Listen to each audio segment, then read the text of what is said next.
We have multiple dramas to go over. All of them related to our favorite community, Genshin Impact. Now you might be thinking, Seppi, you play NIKKE, right? Who are you to criticize the Genshin community? But specifically for that, that's the reason we can talk shit about the other community. Because our community is united by booty. We talk shit about the company. We talk shit about the game. But we don't have a civil war amongst content creators. Yet. Now, let me show it to you, right? The first one. Again, there is multiple things to go over. This is Grand Blue Fantasy Relink. I'm not sure if Amogus is trying to farm or not, trying to farm some karma or he's serious, right? But he says, this is basically Genshin Impact. Not saying it's bad, but the similarity is too great. Just take a look at the MC of the game. Genshin Impact MC. Use dual blades.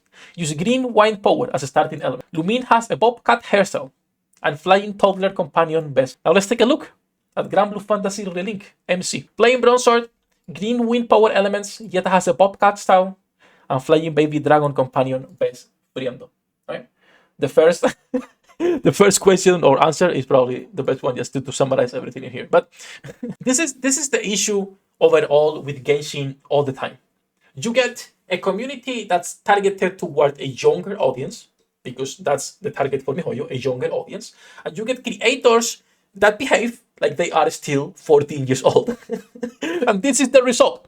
One of the most toxic communities in gaming as a whole, Genshin Impact. Now, Genshin Impact, if you get to the release date, right, it was 2020. Grand Blue Fantasy released on 2014. Kind of earlier, right? Just an interesting post in here. The guy knows Grand Blue Fantasy came first? No, I don't think so. Maybe he's just like, trying to farm awards. Could be just like some people go to Reddit for karma farming, which I will never understand what's like the point of doing so. That said, that's the first one. Don't worry, my friends, because the Genshin community is the community that keeps on giving. They keep on giving.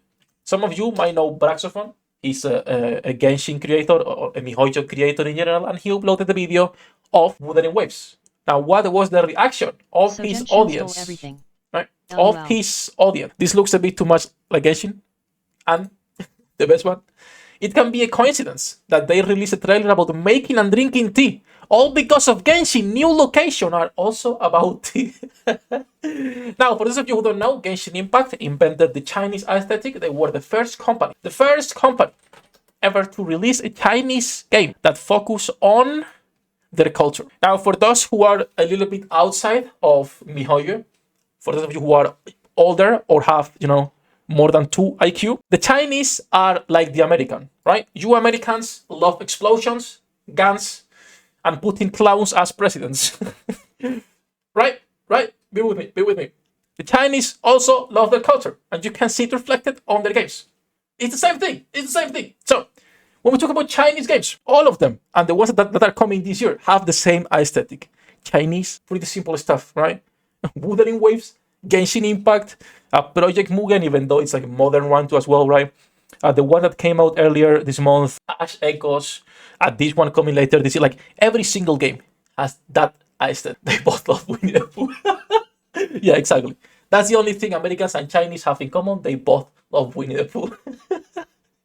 So that is the second post about the Genshin audience and why they are kind of dumb, to put it simply.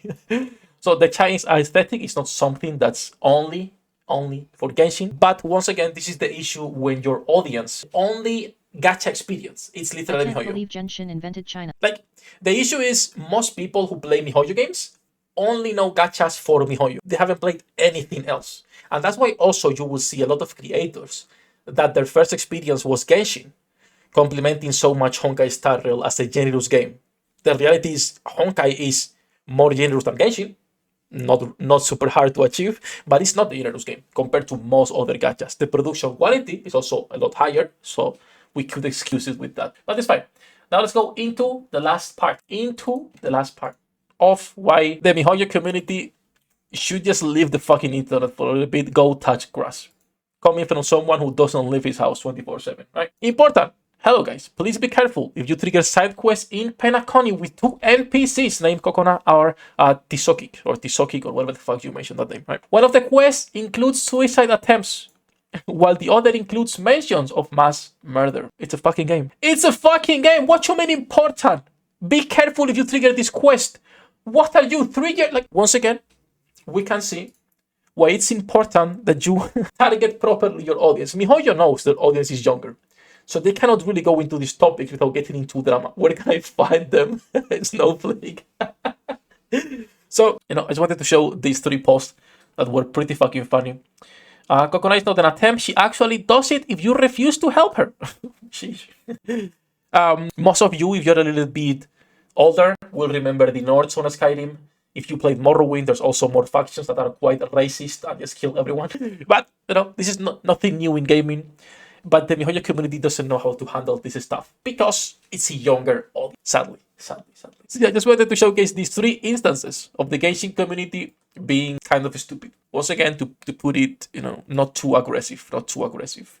We could say that they have the IQ of our favorite character, Modern. That's it. Just wanted to showcase that. So let's get into NIKKE dailies and server wars, which is the important part.